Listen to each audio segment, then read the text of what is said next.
This is Relevant Magazine, and they have, in their journalism ways, have decided that the number of people who never go to church has almost doubled in 1 year. In 12 months. 12 months. 365 days. That seems wrong. Well, you know, if you only have one person, it's not very hard to double it, right? Yeah. You know, and here I was thinking it was going to be challenging. Right. Okay.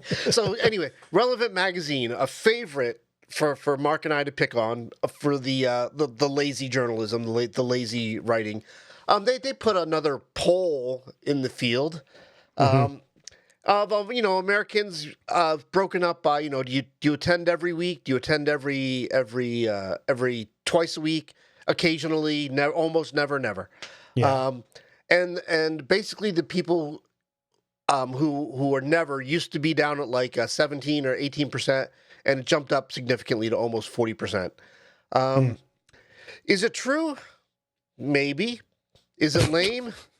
Most definitely. But we're going to talk about how this breaks the church and what we can do to fix it.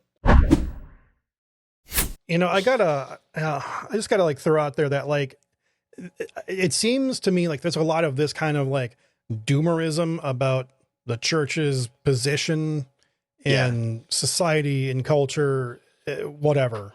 Like, do you think this is just more of that doomerism, or do you think like something, I mean, probably COVID, like just triggered like a house cleaning, or what do you think is going on? I think doomerism might be the best word I've heard in the last year. I love that. I think that there are fewer and fewer critical thinkers within the church, within parachurch, kind of like, relevant magazines and publications and thought leaders, right? So I think basically what happens is church, especially church marketing companies, look to see what marketing strategies are working well in the bigger marketing world, right? Yeah. And one of the best strategies out there seems to be we're losing everything. The sky is falling. They're taking our guns. They're taking our whiteness. They're taking our religion. They're taking our 10 commandments from the schools. They're taking, we're losing. It's all being lost. That message has been working so well, especially in politics, that now the church has kind of co-opted it and found a way to kind of to make some changes and kind of modify it to our own needs. Yeah, and I mean, not to be like a complete jerk, but like Relevant Magazine, I mean, they call themselves relevant, which just is not encouraging. I know, right? I mean, but like, what do you think? I mean, like, do you think like their numbers are legitimate? Or do you think like they're just like some of other things that we've seen from them where it's like just trash? No, I think it's Relevant Magazine calling the sky blue. If you look at the numbers closer, which I'm about to go through, it's fairly obvious and uninteresting altogether. But once again, the sky is falling kind of creates this fake sense of urgency that we all have to drum around, right? Yeah. Okay, so in the poll, before they actually get to the numbers, first they first try to sum up what's happening in America, right? And like literally, like you and I could literally take an entire year to have a serious conversation about what's changing in America, right? Right. But they literally summed it all up in one paragraph. Okay. Because So here's your first red flag. So their first thing, the rise of secularism, as if it's risen and it hasn't been here forever. So I want what is secularism? I mean, is this a religion? Or, thank you very much. First of all, what the heck is secularism? Is just like if you own 2 cars, are you secular? If you only go to church once a week versus 2 week, are you secular instead of Christian? What defines secular? I mean, like I know like what the word secular means, of course, and just means like of the world, right? But it's like nobody practices secularism. Right, but like I think it's really important to say, like, if you're going to toss that word as an accusation the way they did, like when do you cross the line? Like, do you cross the line when you go from tithing 9% to 10%? Is that what kind of crosses the line to being a person of faith, versus being secular? Right. That's like, if you're going to use that word, you need to be able to paint a picture of where the dividing line is. Yeah, because I think a lot of people out there would probably look at you and me. I just say probably, I mean, like, definitely, because they've called us atheists and whatnot all over the comments of videos, right? Among other things, demons. Yeah, like a lot of people would call us like secular, but Right. then other people would be like, no, y'all are like very, you're Christians. Like, I get it. All right, Yeah. shut up. So Yeah. it's like, Yeah. So that's the first one, is like this poor definition. Like, what the heck does secularism even mean? And then the second part, which I was really surprised by, was the totally bold-faced racism. And and they said one of the reasons for this change in attendance is that many minority groups are less likely to identify as Christians. Like, have you met Latino people? They're all Catholics. right. It's like, what do you mean that many like, or is this like code for like there's more Muslims in America? You know what I mean? Like, these are all the thoughts that immediately came to mind. Oh gosh, like if there wasn't so many things out there that use coded language, just to communicate racist ideas, like it'd be easy to hear this and be like, okay, well, that seems like an interesting piece of information. But at the same time, it's like, yeah, there's like definitely, especially among, certain types of denominations, like there's like a really anti-Catholic bias. It's like, being Catholic, you can't be saved. Right. And so it's like, yeah, like a lot of Hispanics are Catholic, even if it's just a good name only, but it's like Catholicism is a very big part, of culture there. But yeah, it also seems like possibly, oh, there's too many Indians showing up, and then there's, the Muslims and all that. So yeah, it just seems terrible, terrible, terrible. It is. And so irresponsible. Anyway, moving on. And then the third thing that they had to say, I kind of put this under the category of just like pure speculation and guessing, right? Is they said, well, COVID-19, just COVID in general, as if we're actually over COVID and it's officially done. And there's no fallout yet to come from the whole pandemic.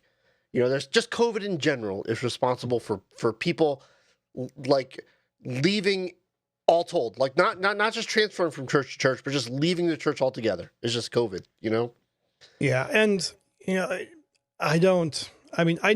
definitely had its effects on the church, right? Like, you and me, we go to church, like we've seen some of like the weird effects that COVID had. Yeah. But like I said earlier, when I asked you, I'm like, do you think maybe this is just house cleaning? Because that's kind of how I see a lot of this. It's just that a lot of the kind of more marginal, like, people that were going to church were just kind of like, hey, well, like I stopped going to church for a year, so all right. I'm going to push back a little bit. I agree with you, but I think if we were to kind of slice the onion into thinner peels, the thing about COVID gives us a lot of information about when people left the church, right? We left at a certain time because COVID became a thing. I don't think COVID explains at all why didn't people come back. Right, yeah. You know what I mean? Because we know why they left if it's because of COVID. Well, we left because we wanted to minimize the chance of spreading COVID. We wanted to keep everybody safe and healthy, so we went home. Great, totally, I get it. Why didn't you come back? And so saying COVID is the reason that people have switched over to never attending church seems to me to be short of the finish line of this particular study. Yeah, like it's a proximal event, but not necessarily a causal event. Yeah, yep, absolutely. So I think we have our head around like all these things together kind of tell me that these are not serious people looking for serious answers about why church attendance is changing in America in 2022 and 2023. Right. Well, because like they were asking this in 2019 and because it was an issue then too. Right. So now let's go to the actual numbers, because this particular piece of statistical genius it basically went over the incredibly long term of 2021 to 2023. Yeah. So we really have some real historical data to go by here to see trends. But here's the deal. People who are weekly attenders, basically the same over 3 years. Low 20%. People who attended churches monthly basically stay pretty steady over the years, right under 10%. Twice a year, basically flatlined, 8 to 10%. Once a year, there's been the slightest bit of rise from 5% to 8%. The biggest change of attendance happens between the almost never people, who are less than once a year, to the totally never people, right? So the people from 2022 to 2023, there is a massive change in population from the almost nevers over to the nevers. For all this time, I've been going to church almost never. Church doesn't really apply to my life, except for the one time my Aunt Matilda asked me, hey, will you go to church with me for Easter, for Christmas, whatever, right? And then in 2023, I finally made the decision in my life that this is not a productive part of my life, and I'm not doing this anymore, right? That doesn't take a rocket science to figure out that when people grow up, the things that don't matter to them, they stop doing, you know? Yeah, like this, like the numbers you gave me, like just then telling me that like this is a matter of, you know, lies, damn lies in statistics. Right. Like stupid people who do stupid things for stupid reasons. You know? You know, it's like these people, like if you used a sensible, like people that go to church less than twice a year. Yeah. You know, which what some people refer to as the creasters, you know, the Christmas and Easter goers, right? So it's like anything less than that can just be its own category. And it's basically unchanged. Yeah. It's like this arbitrarily designed category just so that they could have an alarmist response to it. All right. So let's talk about how this breaks the church.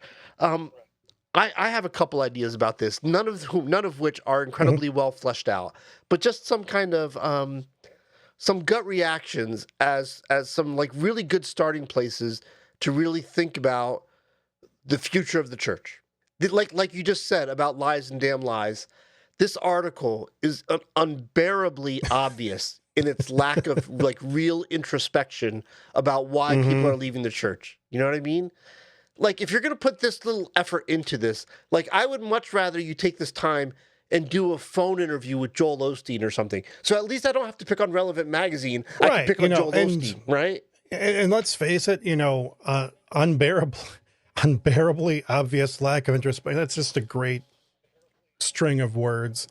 But like, you know, when you are trying to write, I mean, because, you know, let's face it, you know, magazines and things like this are becoming progressively more irrelevant. If not already being irrelevant. I mean, depending on who you talk to, right? And so I feel like, you know, it's like you can't actually have a serious amount of introspection and be writing for, you know, something like this where you need to get the clicks and whatnot to get the ads and et cetera. Yeah. Like, what is it? Like, if you're a comedian, like if you have to tell a joke and then say, hey, that's funny, like, that's not really funny, right? Like if you're a magazine calling yourself relevant, you have to ask, like, I mean, especially since like, you know, like we've been watching like church attendance numbers, you know, dwindling slowly for decades, and people keep, you know, pontificating like why like people are not coming to the church. And I would just argue that's because Christians, you know, we tend to suck a lot. Absolutely. The next thing I put down is, we already talked about it. Like somebody somewhere got paid more than nothing to do some number crunching, right? And after all that number crunching, they failed in this article to communicate the most basic truth of the numbers they actually crunched. And the most essential truth is that people who were never attached to church in a meaningful way just stop pretending that it was meaningful at all, right? It's the most obvious conclusion, and they couldn't find it within themselves to actually just put it out there and just say, this is what it is. Yeah, but, you know, like, why should they put it out there, you know? Yeah, it doesn't really fit their... Right. Like, well, it doesn't meet their need, right? If their need is to keep selling copies of their magazine or keep people coming back to read more, then it's not in their vested interest to convince them that, oh wow, there really are less of us. Kind of, because like that's kind of like, I guess part of point, like what I'm seeing as how it breaks a church is that it's like it kind of feeds into the, you know, the doomerism, which I wish I knew who came up with that term because it's awesome. Yeah.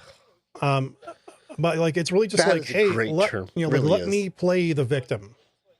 So like you're like, well, look at my church is getting Yeah. smaller. That like Christianity, it's like you can play the victim without actually being responsible for doing anything. And like that kind of defeatism is Yeah. not what the church needs. It needs us to rise to, I was just going to say the example of Christ as much as we are able, right? Yeah, well, that's a good example.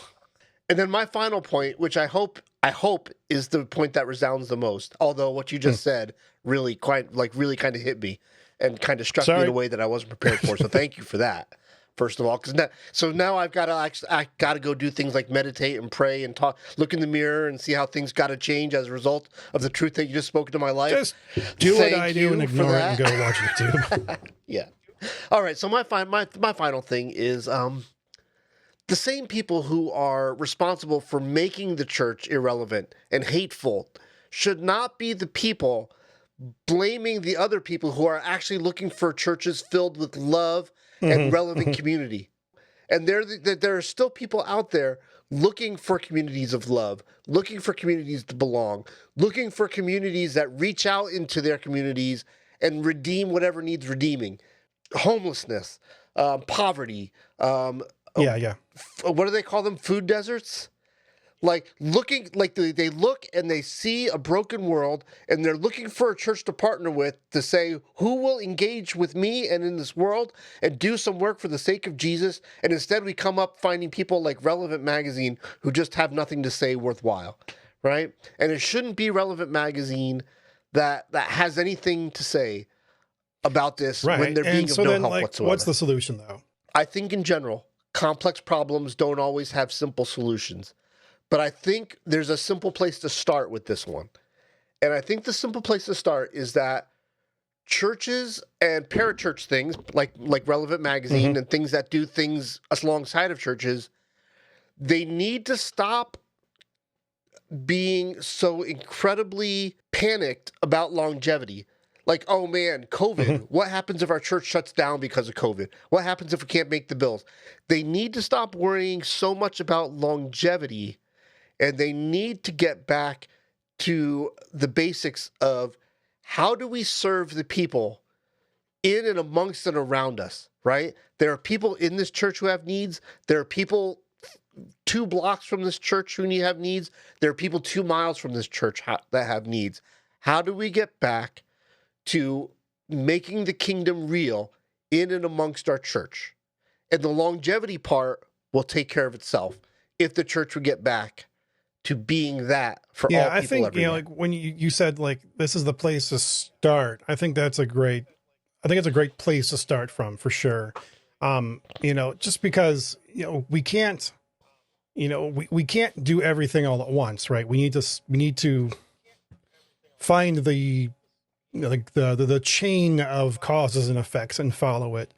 But I'm right there with you, because I was thinking earlier, today, just in general, that, like the church in like America, likes to complain about, losing the quote unquote culture war, right? Where it's like, so I think like Christians are like trained to think of themselves as losing instead of focusing on like, well, what do we need to do to stop losing? It's like, longevity is not the issue. It's you're doing something wrong if you're losing, because, God should be that much more attractive. Right. Yeah, absolutely. That's a great way to put it. So let's put a pin on it right there, because I think that's like a really nice way to sum it up. We Are Church is Lame. You may have watched this episode or a portion of it and thought like, man, Scott and Mark, they are really anti-church. And let me tell you, nothing could be further from the truth. We love the church. We are both actively involved in church. We want to see it grow and become more relevant and represent God in as much and as far as wide as possible. But there is no doubt that these kind of silly articles from Relavant magazine and other publications, they do more to hurt the cause of the cross than they do to help it and to expand it and to expand God's reach into communities to redeem situations. And so we get together on this show every week just to point out these weekly things that happen that make ministry harder than it needs to be. And to plead with the church at large, please stop. Go back to the basics and let's do the things that inspire people again, And so this is just a place where we put these things down. And so when the question comes up, why is the church less relevant? Here you go. Here's a long playlist of them. And by the way, if you want to see more stuff just like this episode, we have a playlist called Hypocrite Much And with that, you should check go out. in peace and serve the Lord. Amen.